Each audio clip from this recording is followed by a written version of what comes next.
방금 그 소개해 주신 대로 저는 그 리피드 로어링 세라피 컴플렉스 PCI 후에 인텐시브한 리피드 로어링 세라피에 대한 현재까지의 에비던스 그리고 얼마까지 떨쳐야 되는지에 대한 내용을 말씀드리도록 하겠습니다.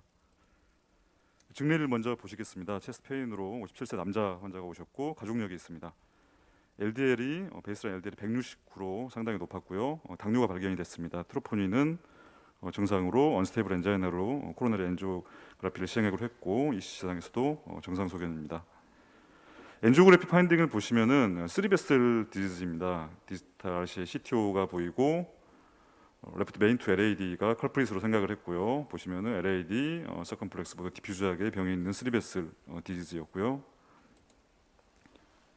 그래서 이니셜 인덱스 PCI 때는 제가 레프트 메인 투 LAD만 PCI를 했고 3일 후에 RC CTO에 대해서 CTO PCI를 성공적으로 시행을 했습니다.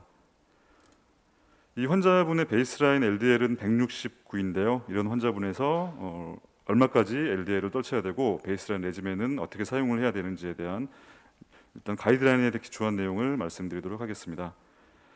사실 컴플렉스 프로시저 칩 그리고 컴플렉스 PCI 후에 스타틴을 얼마나 사용하고 PCSK9을 얼마나 사용하고 LDL을 얼마나 떨쳐야 되는지에 대한 스터디는 현재까지 제가 알기로는 없습니다.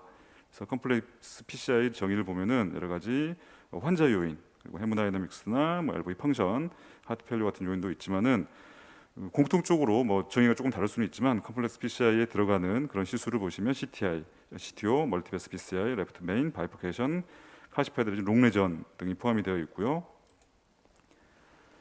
그래서 그 리피드 가이드라인을 잠깐 제가 히스토리를 설명을 드리면 2013년 ACG/HA 가이드라인에서 LDL 타겟은 없어졌지만 스타틴 인텐서티 퍼센티지 리덕션에 따른 스타틴 인텐서티가 에스타블리시먼트가 됐고요. 2016년 ESC 가이드라인에서 LDL이 70에서 135인 환자에서 50% 이상 퍼센티지 리덕션 하든지 70 이하로 떨치든지 권고를 했었고요.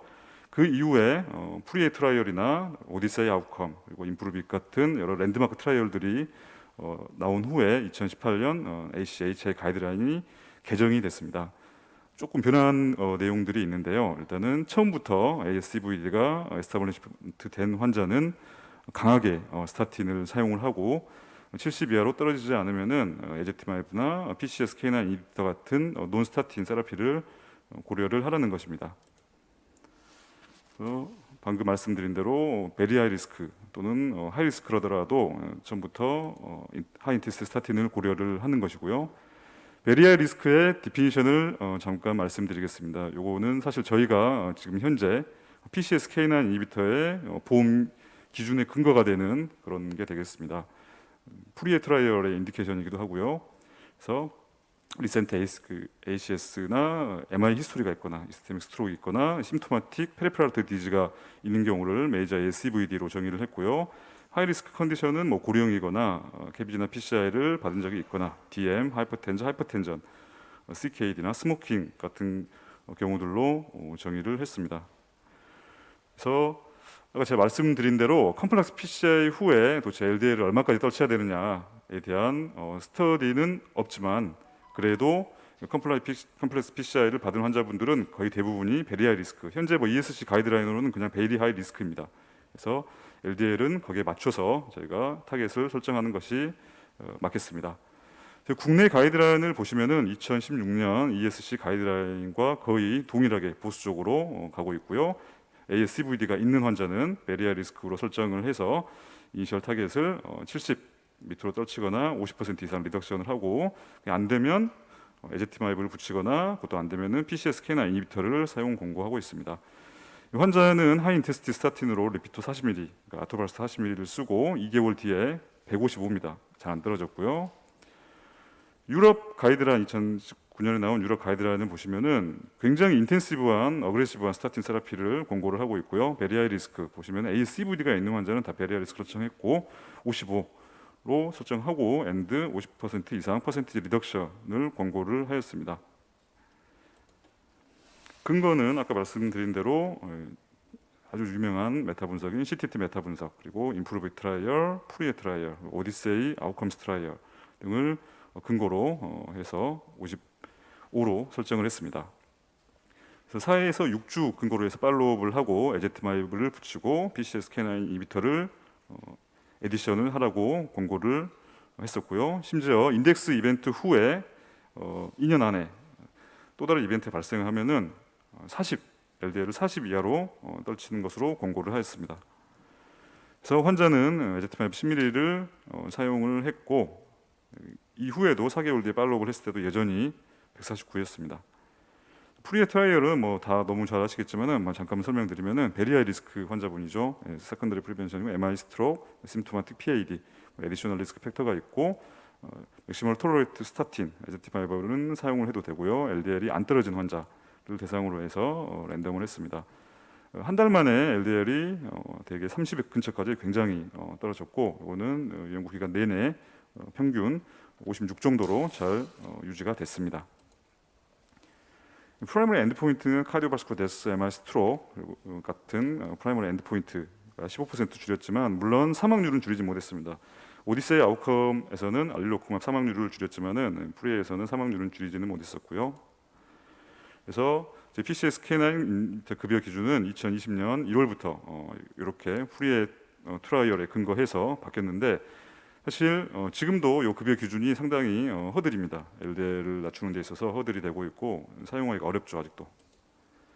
환자는 저희가 에볼로코맙, 레파타를 2주에 한 번씩 주는 용법을 사용을 했고 5개월 만에 48까지 떨어졌습니다. 근데 선생님들 다 고민하시겠지만 그러면 저희가 이런 경우에는 도대체 LDL 레벨을 어디까지 떨쳐야 되느냐, 더 떨쳐야 되느냐, 아니면은 이 정도 떨쳤으니까 좀 더 뭐 이렇게 빈도를 더 줄이거나 아니면 용량을 줄이거나 그렇게 해야 되는지에 대한 고민이 있습니다. 잠깐 스터디 먼저 말씀을 드리면은 오슬러 원 스터디입니다. 에볼루코맙으로 진행이 됐던 여러 스몰 트라이얼 등에 대해서 롱텀 팔로우업 데이터고요. 여기는 프리에는 들어있지 않습니다. 그래서 1년 뒤부터 그 LDL은 지속적으로 레파타, 에볼루코맙과 스탠다드 케어를 했을 때 50대 근처로 잘 유지가 되고 있었고요. 애드버스 이벤트, 시리어스 애드버스 이벤트는 오히려 전체적으로는 줄고 있었고 하나하나를 봤을 때는 거의 차이가 없었습니다.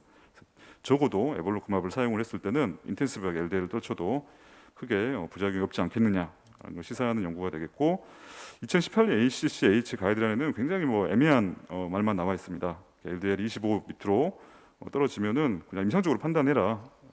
영량을 줄이든지 기간을 줄이든지 그런 언급만 되어 있고요. 그러면은 도대체 이렇게 얼마까지 떨쳐야지 환자에게 이득이 되고 안전하느냐?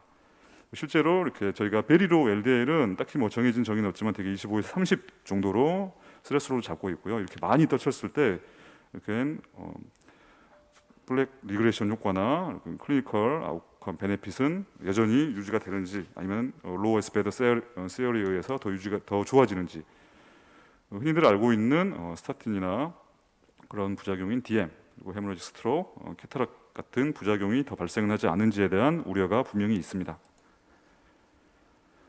요 보여드리는 테이블은 랜드마크 트라이얼들의 서브그룹 스터디입니다. 서브그룹 이 랜드마크 트라이얼에서 베리로우 LDL 30 미만을 주로 잡았었는데요. 전체적으로 LDL이 30 미만인 환자는 10에서 25% 정도 됐습니다. 랜드마크 트라이얼에서. 아토팔스타틴 80을 사용했던 프로브이 트라이얼에서는 40였고 주피터는 프라이머리 프리벤션인데 로슈가 20, 30으로 잡았고 임프루브 프리에 그리고 요거는 알릴로코맙 트라이얼의 풀링 데이터입니다. 풀링 데이터였고요. 일단 클리니컬 베네핏을 보시면은 이렇게 낮게 잡았을 때 전체적으로 유지가 됐습니다. 베네핏은 더 좋아졌고 특히 프리에 트라이얼에서는 낮으면 낮을수록 더 좋았습니다. 프리에 트라이얼이 가장 규모가 컸고요. 임프루브 같은 경우는 롱텀 팔로우업이었습니다. 6년 정도 팔로우업을 했고요. 주피터나 이런 알릴로코맙 트라이얼에서는 N수가 너무 작아서 비교가 어려웠고요. 애드버스 이벤트는 프로브잇이나 임프루브 프리에 트라이얼에서는 차이가 없었고요. 주피터에서는 DM 인시던스가 더 올라갔고 알릴로코맙 트라이얼에서는 캐타락으로 인한 서저리 받은 확률이 더 높아졌습니다. 제가 콜레스테롤 같은 경우에는 브레인 셀의 셀 멤브레인이죠. 그래서 이거를 너무 떨쳐도 이렇게 인지 기능 장애가 있지 않느냐 우려는 아주 예전부터 있어 왔습니다. 아주 예전부터 있어 왔고, 그래서 에볼루코맙 같은 경우에는 플라세보에 비해서 프리에 트라이얼에서 뉴로 코그니티브 이벤트는 차이는 없었고요. 에빙하우스 스터디죠. 잘 아시는 에빙하우스 스터디고 프리 트라이얼에서 1,200명의 환자를 따로 분석을 했습니다. 행동 인지 기능에 대한 분석을 했고 짧은 기간 분석했습니다. 약 19개월 정도만 분석을 했고 인지 기능 점수는 차이가 없었습니다. 알릴로크맙 트라이얼의 풀링 데이터에서도 25 기준, 15 기준으로 잡았을 때도 굉장히 낮은 디멘시아 그리고 뭐 뉴로 코그니티브 펑션은 거의 뭐 정상이라도 무방할 정도로 크게 차이는 없었습니다. 고 실제로 많은 실험적 데이터, 스몰 스터디에서 특히 이제 CNS 시스템 같은 경우에는 콜레스테롤을 자체적으로 드노버 신서시스를 하고 있기 때문에 시스테믹 LDL 레벨은 크게 영향이 없다라고 나와 있어서 이거 연관이 있는 것으로 생각이 되고 있습니다. 다음은 헤모라직 스트로크인데요. 예전에 뭐 스파클 트라이얼 스타틴 그 외에 CTT 메타 분석에서도 헤모라직 스트로크의 위험성을 경고를 했었습니다. 그 뒤로 많은 메타 분석이 나왔는데요. 2019년에 나온 메타 분석을 보시면은 23개의 메타 RCT를 약 22만 명의 환자를 분석을 했었고 30 미만의 베리로 LDL에서 헤모라직 스트로크 이벤트는 굉장히 낮았고 수치가 올라간다고 해서 크게 차이는 뭐 없었습니다. 메이저 랜드마크 트라이얼인 임프루브잇, 프리에 그리고 CETP 이니비터를 사용했던 리빌 트라이얼을 봐도 헤모라직 스트로크의 인시던스는 크게 뭐 사용 많이 떨친다고 해서 더 늘어나지는 않았습니다. DM 뉴온셋 DM 같은 경우에는 너무 뭐 잘 아시겠지만 사실 우려가 상당히 있고요. 4년 동안 255명을 치료했을 때 한 케이스가 발생하지만 5.4번의 메이저 코로나 이벤트를 줄일 수 있기 때문에 리스크보다는 베네핏이 크다. 그렇기 때문에 스타틴을 사용을 해야 되는 환자는 반드시 사용을 하자라는 그런 결론이고요. 그러면은 이 부분에 대해서 말씀드릴 수 있는 슬라이드 이 한 장에 좀 요약을 했는데요. 그래서 LDL 콜레스테롤을 30 미만으로 매우 낮췄을 때 베네핏은 적어도 베네핏이 없어지진 않습니다. 베네핏이 거의 일정하게 유지가 됐고 특히 뭐 프리 트라이얼 같은 경우에는 베네핏이 떨치면 떨칠수록 더 좋았었고요. 로어에스트 베더 세리는 유지가 되는 것을 말씀드릴 수가 있을 것 같고요. 뉴온셋 DM이나 헤모라직 스트로크 같은 경우에는 파서블 어소시에이션이죠. 아직 롱텀 팔로업 스터디가 없고 이것만 엔드포인트 잡고 본 스터디는 없습니다. 캐트락 같은 경우에는 뭐 프라이머리 프리벤션 트라이얼인 호프 트라이얼에서도 조금 인시던스가 올라갔었고 아까 보여드린 알릴로크맙 트라이얼의 풀링 데이터에서도 올라가긴 했었는데 또 마찬가지로 뭐 데이터가 거의 없기 때문에 말씀을 드리기는 애매한 부분이고요. 그래서 결론적으로 아직 데이터가 부족하다. 그리고 롱텀 팔로업 데이터가 없기 때문에 굳이 30 밑으로 떨칠 이유는 없다라는 것이 정답이 되겠습니다. 더 연구가 필요할 것으로 생각이 되고요. 두 번째는 컴플렉스 PCI 후에 스타틴의 에디어런스인데요. 저희 성모병원과 저희 같이 했던 그 레지스트리 데이터를 분석을 해봤더니 15% 환자가 적어도 2주 이상은 스타틴을 끄는 기왕력이 있었고 물론 여러 가지 이유가 있겠지만 아웃컴이 더 안 좋았습니다. 저희 국내 데이터를 봐도 스테이블 CAD 그리고 ACS 환자를 봤을 때 베리 하이 리스크 환자에서도 LDL 타겟을 치료를 했음에도 불구하고 약 40%만 조절이 됐었고요. 쌍케이 다이아그램인데 PCSK9 이니비터도 마찬가지입니다. 미국 데이터인데요. 저쪽으로 보면은 PCS 1년 동안 3개월마다 팔로우를 했을 때 1년 점점 사용 처방이 줄어들고 있었고 사용하지 않은 환자 늘어나고 있었습니다. 전체적으로 봤을 때 적어도 한 달 이상 약을 중단했던 환자가 절반이었습니다. 아무래도 주사제기 때문에 그런 불편함은 있었을 것 같고요. 는 케이스 하나 보여드리겠습니다. 60 남자고 MRI로 PCR 받았고 환자가 외래로 실려왔는데요. AST/ALT 굉장히 높아졌고 크레아틴이 높아졌고 마이오글로빈 굉장히 높았습니다. CK 높았고요. 다른 기왕력은 없었고 스타틴은 아토발스타틴 40ml 처방했습니다. 그래서 스타틴 인두스 카르디오마이오패스, 스타틴 인두스 마이오패스로 진단을 하고 하이드레이션 하고 다행히 투석 같은 것도 안 하고 환자는 좋아지고 퇴원했고 피타바스타틴하고 환자가 좀 좋아진 다음에 에디티마이브 처방했는데 안 떨어졌습니다. 그래서 지금 현재는 PCSK9 이니비터 레파타 쓰고 있고 LDL은 떨어졌습니다. 본 스캔상에서 랍도마라시스 진단이 됐던 환자고요. 이런 경우 상당히 사실 애매합니다. 이런 스타틴 인두스 마이오패스가 좀 애매해서 일단 CK를 반드시 하는 것을 권고를 하고 있고 잠깐 동안 끊으면 좋을 것 같고요. 이런 경우에도 PCSK9 이니비터는 강력하게 고려를 할 수 있겠습니다. 거의 마지막 슬라이드인데요. 이 리피드 로링 세라피는 굉장히 많은 약제들이 있습니다. 하지만 최근 곽강받고 있는 PCSK9 메디에이트 레귤레이션을 보시면은 이 부분은 이제 PCSK9 이니비터이죠. 모노클론 안티바디이고 PCSK9을 억제를 해서 셀 표면에 LDL 레셉터의 발현을 늘리고 LDL 떨치는 구조라고 한다면은 최근에 이제 그 인클리시란이라는 약제가 있습니다. 는 PCSK9의 합성을 방해하는 약제죠. 스몰 인터피어링 siRNA가 되겠고요. 그래서 LDL 리셉터를 셀 표면에 더 발현을 시키는 구조인데 가장 큰 장점은 6개월에 한 번씩만 주사를 만다는 겁니다. 굉장히 에데런스를 좋게 하는 그런 약자되었고요.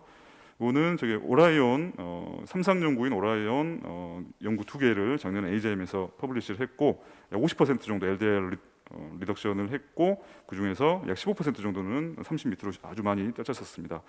그 오라이온 4라는 멀티센터 트라이얼이 러닝을 하고 있고요. 아마 굉장히 좋은 아웃컴과 세이프티 아웃컴을 보여줄 것 같고요. 에볼루크맙도 마찬가지입니다. 지금 프라이머리 프리벤션을 위한 베살리우스라는 스터디가 러닝을 하고 있고 또 한번 기다려보면 될 것 같습니다. 컴플렉스 코로나리 디즈, 컴플렉스 PCI 주제인데 사실은 이제 뭐 거의 스타틴, 그러니까 LDL 얘기만 한 것 같습니다. 스터디가 거의 없는데요. 최근에 뭐 재밌는 연구가 하나 나와서 간단히 보여드리겠습니다. 프리에 트라이얼에서 서브그룹 스터디인데요. 프리에 트라이얼 중에 PCI 컴플렉스 리바스큘레이션 받은 환자분이 약 1,700명 정도 됐는데 이 중에 컴플렉스 리바스큘레이션 캐비제를 포함한 컴플렉스 리바스큘레이션 37% 정도였고 절반이 캐비, 절반이 컴플렉스 PCI. 디피니션은 아까 보여드렸던 스카이 글로벌 리더스 트라이얼에서 사용했던 스카이 디피니션을 이용을 했고요. 각각 에볼루크몹을 사용했을 때 다 잘 떨어졌습니다. 각각 컴포넌트도 모두 잘 떨어졌고요. 랜드마크 애널리시스를 했을 때 시간이 갈수록 베네핏은 더 커졌습니다. 이미 에볼루크맙 같은 경우에도 글라고프 트라이얼에서 플래크 리그레이션 효과가 있다라는 것을 증명을 되었기 때문에 여러 가지 제한점이 많은 서브그룹 연구이지만은 그래도 추후에 컴플렉스 PCI 후에 LDL 리덕션과 PCSK9 이비터 사용에 대한 시사점을 시사해 준 연구가 되겠습니다. 결론입니다. 컴플렉스 PCI 후에 베리아이 리스크이죠. 그래서 LDL을 많이 떨치는 그런 세이프티는 아직까지 불확실합니다. 하지만 많은 연구들이 제가 오디세이 같은 경우도 25를 스트레스로도 잡았고요. 불확실하긴 하지만은 그래도 헤모라직 스트로크이나 DM 같은 경우 특히 낮을수록 좀 더 발생률이 늘어난다라는 그런 언급이 있기 때문에 굳이 30m로 떨칠 이유는 없을 것 같고요. 아직 현행까지 에비던스를 봐서는 30에서 50 정도면 적당할 것 같다라는 의견이고요. 그리고 메디케이션 에데런스도 컴플렉스 피스도 굉장히 중요하기 때문에 환자 교육도 중요할 것 같고요. 그리고 LDL을 많이 떨치면은 컴플렉스 코로나리 디지즈, 특히 PCI가 필요한 컴플렉스 코로나리 디지즈를 인시던스를 낮출 수가 있고 이에 대해서는 추후 더 연구가 필요하겠습니다. 경청해 주셔서 감사합니다.